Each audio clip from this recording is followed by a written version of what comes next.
Thank you, and welcome once again to this series in the Elephant Conversations.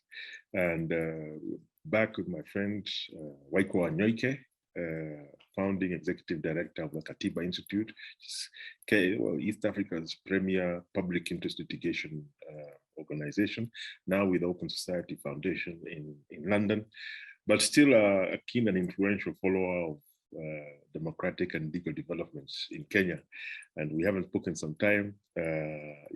Back from the holidays, Waikwa, and great to see you again. And looking forward to for you to break down. I mean, I'll leap into it because time with you always goes very quickly. BBI seems dead. It's dead. Well, practically, it's practically dead. I know the Court of Appeal, the High Court ruled, the Court of Appeal affirmed. The BBI team is appealing to the Supreme Court, but even if the Supreme Court rules in their favor, it seems highly unlikely that we can hold a referendum and then an election in the remaining, now we're talking about 11 months. By this time next year, we'll have a new president. Well, I want to start by asking you, Waikwa, specifically, jurisprudentially and in terms of the judiciary and its role in our democracy, our constitution, just our constitutionalism in Kenya. What does this all mean? The whole BBI journey from the High Court ruling and the Appeal Court's affirmation. What are the implications in terms of the judiciary? I mean, once again, the Kenyan judiciary has taken a stand which has captured the attention and imagination of scholars and experts around the world. Thank you, John, for having me back. I think it means a few things in respect of the judiciary. The first one, and maybe the most critical, is that in the most consequential issues relating to the Constitution and democratic governance in Kenya, that the last and most authoritative authority is the judiciary. That is what the BBI judgment, both at the High Court and now with the affirmation of the Court of Appeal, has done. That's one. The second is that it's shown that our judiciary is actually quite sophisticated to deal with very complex constitutional and legal issues. Complex both in terms of the technical issues of the law, but secondly, in terms of administrative aspect of running a case like BBI. And if you look at comments from pundits from other regions of Africa, one of the things that has kept coming up is how impressive it was, how both the High Court and the Court of Appeal administered the actual hearing and how open both courts were in terms of that administration and how conversational they were. But it also went beyond that to show the depth of intellect amongst our judges and the fact that they could engage with such complex issues in a very short time, but importantly end up writing extensively in a very intellectual way. Just looking at the Court of Appeal, first of all, looking at the High Court as a starting point, obviously, I don't think in Kenya up to date, we've seen such a solid judgment, not just because of the issues presented, but just the way the court went about it. Yes, that was a judgment of 5 judges, but there is no question whether you go to Raila Odinga 2017, which is our foremost celebrated judgment before BBI, or you go to any other judgment of the Kenyan court, whether it's one of the most cited judgment in the BBI, the Joya case of 2010, the level of intellectual complexity that the High Court dealt with and the manner it went about it it's just impressive. And I keep saying, it's not just impressive by Kenyan standard or African standard, by any standards. And that's why you've seen scholars even trying to trip over each other to write about it. Yes. From all parts of the world. Mm. Just last month, we've also seen what I would call a cascading effect in places like Slovakia, where some of these ideas, you see them seeping, even though there may not be direct articulation that they're seeping from jurisdiction like Kenya, Yeah. but they're seeping. So there are those two.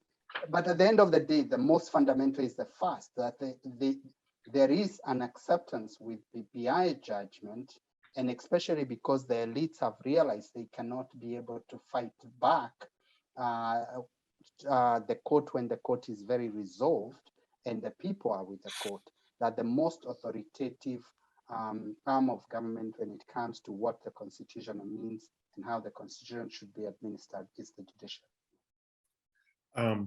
If I can just, I mean, this is a question that I know you've answered in other public fora already, but I just want to chip in there before we move on to the next subject. What are the legal prospects for this case? As you know, the Attorney General and the BBI Secretariat have appealed to the Supreme Court. How do you see that going? Of course, the Supreme Court will have to deal with the case because, as you know, the jurisdiction of the Supreme Court has different parts to it, but the most critical one is that on certain issues, the appeal as is of right, which just basically means if a party presents the appeal, the court has no discretion to decide whether or not to take the appeal. This is one such appeal as of right because of the nature of the constitutional questions raised. So the question is not whether the Supreme Court will deal with the issue. The question is more about when will the Supreme Court deal with the issues, yes, and what is the likely outcome of at the Supreme Court.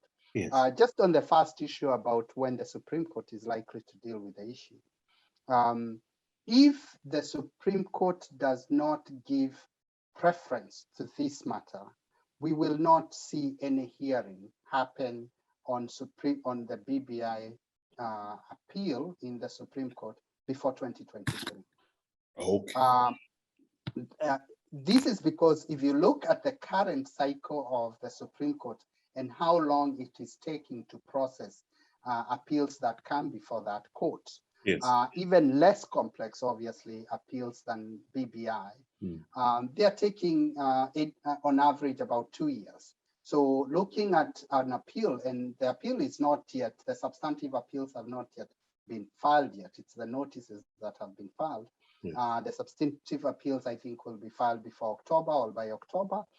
So if you look at that cycle, we're not looking anywhere close to or any time before 2023. Of course, the Supreme Court, like the lower courts, can decide to expedite the matter, even though there is absolutely no judicial or legal reason now to expedite the matter when you've had 12 judges decide the matter, and more importantly, all the 12 judges have decided one question in one way, which is the question that BBI bill cannot be taken to a referendum, regardless of the different dissents at the Court of Appeal. So there is really no legal reason why this case should be expedited. If you look at the priority of the country, it's very clear the priorities of the country are no longer on constitutional amendment, and the court does take cognizance of public interest and public priorities. So that is not the priority, it's the election. So the court is better advised to focus more on preparation for election, trying to clear the backlog on old cases instead of focusing on BBI.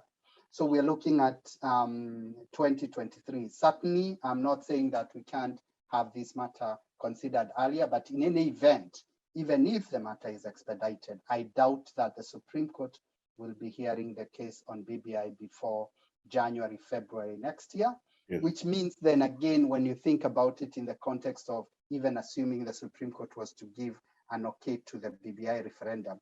Even the politicians at that point won't be interested. So the legal issues, yes, remain, and those legal issues are really consequential, and especially two issues: the question about basic structure and the question about what a popular initiative means and who can initiate it and what type of resources. Those questions are questions for posterity, and Supreme Court will want to think very, very critically about them. But for the political significance of BBI is gone. Okay.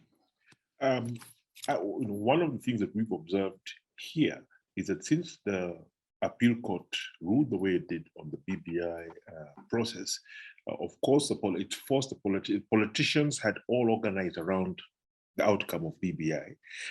They've been forced to reorganize. So the newspapers are full of continued and constant commentary on alliance building, lots of photographs of different politicians meeting with, the usual Kenyan deal making that happens when we are really close to the election. But now, it seems a new impetus has been lent to these kind of efforts by the BBI process. And I wanted to ask you, what do you think this does to the political class? This BBI has been the most significant political project of our ruling elite.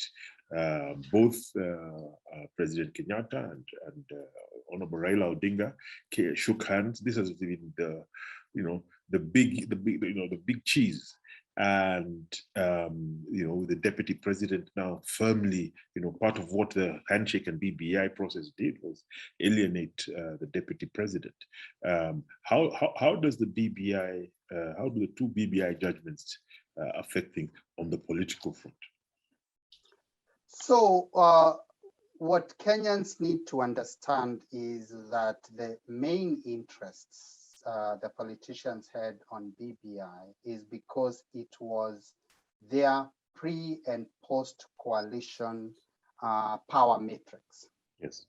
And so the moment the courts scattered the BBI, then it's completely disrupted the thoughts and the plans the politician had, starting from the president in terms of pre-election coalitions and post-election coalitions. Why do I say that?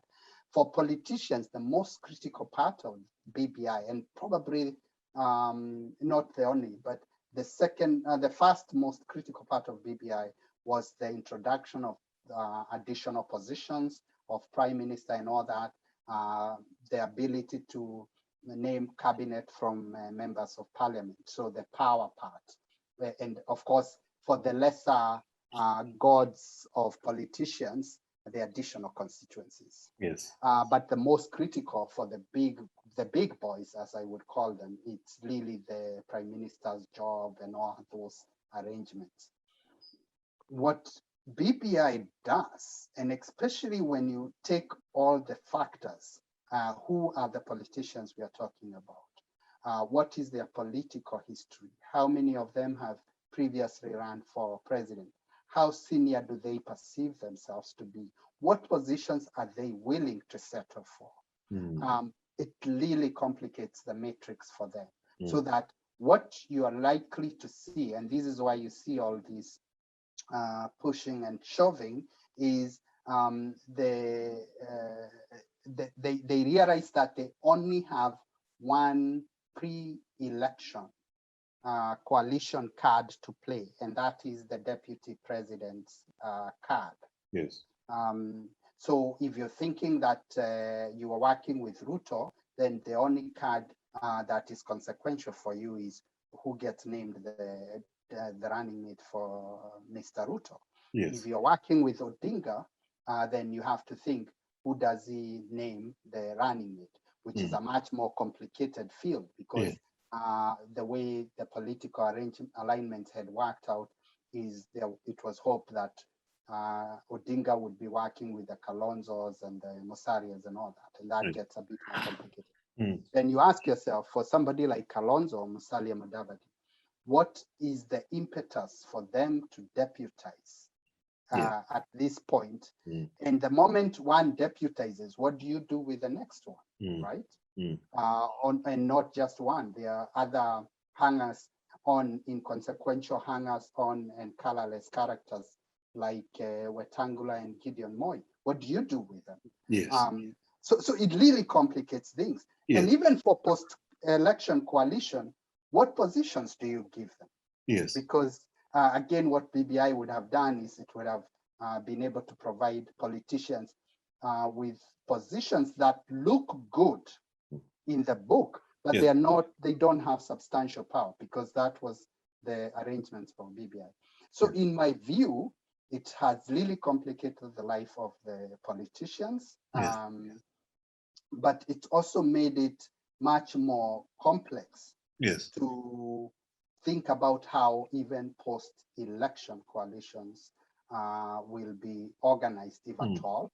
I think one thing that BBI judgment has probably also done is that it's likely will force, because of these realignments, it's very likely that one of the outcomes is that we'll likely have a runoff, the first presidential runoff in 2022, because it's more likely that we will have 3, probably 4 consequential candidates in the first round.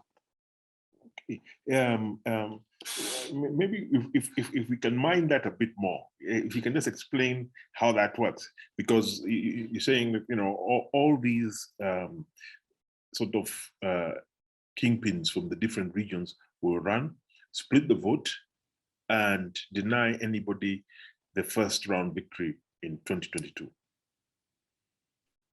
Yes, they will run because there's no Sothas to give them, right? Yeah.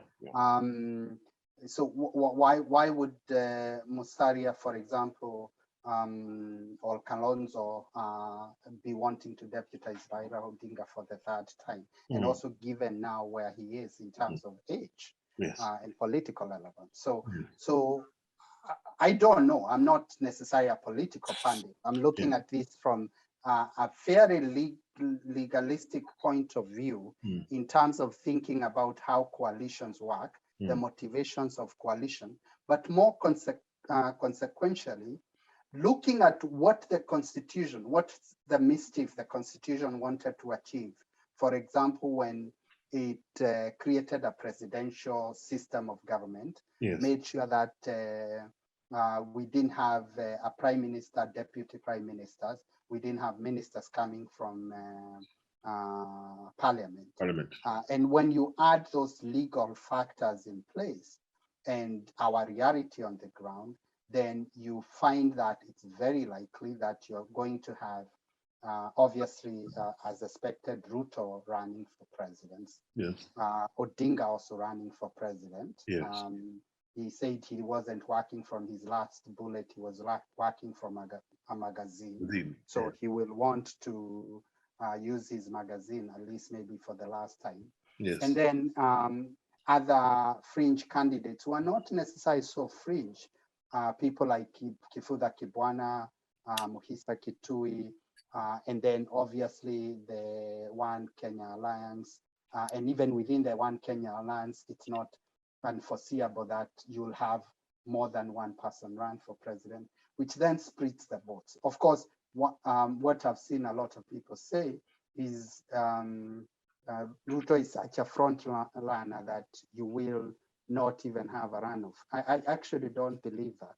Once you run 3, 4 politicians who are relatively influential, I think it really cuts down on the ability of one person to win 50+1 the first round. Looking at where we are in terms of our constitutional dispensation and the developments that have taken place on that front, their impact on politics. And, you know, this is always a nervous time, you know, when Kenyans are going into an election. It doesn't matter, it's a big transition. And, you know, historically, our multi-party elections have been associated with you know, instability and violence, even though the presidential transition elections have historically been peaceful. You know, 2002 when President Kibaki took over from President Moi, and 2013 when Kenyatta took over from Kibaki. These have been more peaceful than all the other incumbency elections. So I ask, what needs to go right from here on out, just the next 10 months? What needs to continue working well? Which institutions are essential to ensuring that we have a peaceful, free, and fair election? I think for many Kenyans, at the very least, that it is peaceful. And then what could go wrong? So in my estimation, whether Kenya has electoral violence, including post-election violence, yes, fully hinges on Uhuru Kenyatta and how Uhuru Kenyatta conducts himself between now and the general elections in 2022, and also how he conducts his government. Yes. If you look at 2013 and why we didn't have any serious incidents of election violence, yes, it's because Mwai Kibaki actually played the statesman role. Yes. It might be in the back room he was trying to engineer his own things, but the public face he played was that of a statesperson. Yeah. Being indifferent about who gets to win the elections, trying to facilitate or creating infrastructure as much as possible to facilitate a relatively free and fair elections. Of course, there are people who would dispute that, including the questions about interference with the Electoral Commission. Yes. But overall, and I'm not giving Kibaki a passing mark fully, but I think overall, he, because of his disinterest or public indifference in terms of outcome, helped a lot, because that signals a lot, especially to the security forces. And we know that our election violence is largely tied to how our security forces work. So it's really up to Kenyatta to decide whether he's gonna be playing the head of state role or a party hack role. Because if he wants to play a party hack role, then you can expect that there will not be any authoritative voice come August 2023, and especially if we have a close contested election, who will be authoritative to the public and who can bring a sense of calm. But if we place the head of state role, which is under Article 132, then he will be authoritative enough. He can make sure that the security forces are objective. He can make sure that there is less interference with the Electoral Commission. And he has those not legal powers, but he has those moral powers to do that. So for me, that is the first level of reading and responsibility. I obviously think the other factors that will matter is how the main contestants behave. And whether we like it or not, at the moment, assuming both Ruto and Raila will run, those are the leading contenders. And maybe not even in numbers, but in terms of public perception. And public perception also matters. And so how they go about running their campaigns, how they mobilize their support, who they mobilize, if some of them decide, for example, to use a much more ethnic approach, then we are likely not going to be in a very good place. And then finally, it's going to depend on our institutions. And two institutions are key. There are actually three. The first one is obviously IBC and how IBC behaves going forward. And whether it's able to show independence or a modicum of independence and professionalism. And unfortunately, IBC has not been very good, including, unfortunately, you can see even this latest recruitment. It's so prone with illegalities that sometimes even the ability to have the credibility to be an independent or to be seen as an independent institution is tested. But that doesn't mean IBC can actually pull up its socks and do the right thing. The second institution is the security forces and the Kenyan Police Service, or the National Police Service specifically, and how they conduct themselves. A lot of on whether we have peaceful election really hinges on the professionalism also of the police. And finally, obviously, the judiciary. If the judiciary doesn't continue being assertive, it's very likely we'll have another presidential petition, one way or the other. And so if there is no significant respect for the judiciary and the independence of the judiciary, and especially the Supreme Court and the person of the Chief Justice, then that could also be extremely problematic. You're aware, of course, that today, actually, as we speak, the IBC unanimously elected Ms. Irene Chechera as vice chairperson of the IBC. So there seem to be developments there, but you sound slightly dubious about the way they've happened.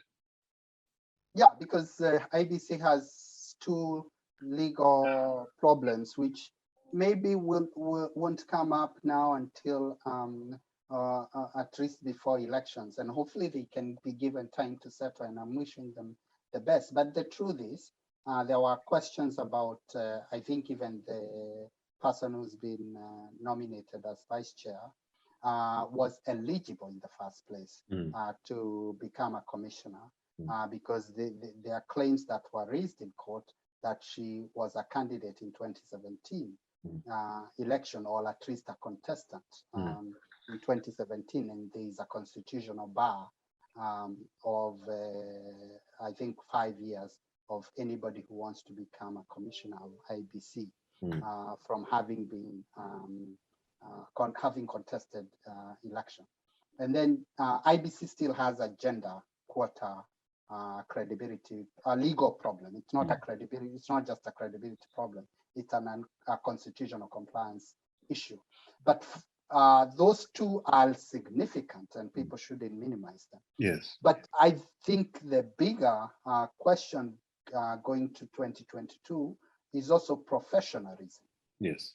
And I don't think IBC has shown sufficient professionalism, and it's really up to them to show that they can be an objective arbiter and a professional arbiter.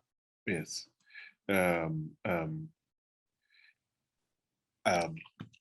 As always, Waikwa, yeah, just time seems to fly when we're having these conversations. And if you were to do a memo to the Chief Justice as we go into 2022, what would you tell her to watch out for, and what do you think she should avoid? What are the potential pitfalls? This is clearly, the election period is what the Supreme Court was created for initially. It was, as an institute, it's the period of most intense concentrated activity for the Supreme Court.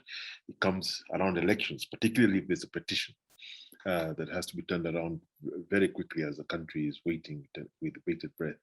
As we go into this election, given the experience in 2013, where there's a petition on the general election, again in 2017, and where the election was nullified, what would you be advising her as a friend of the court?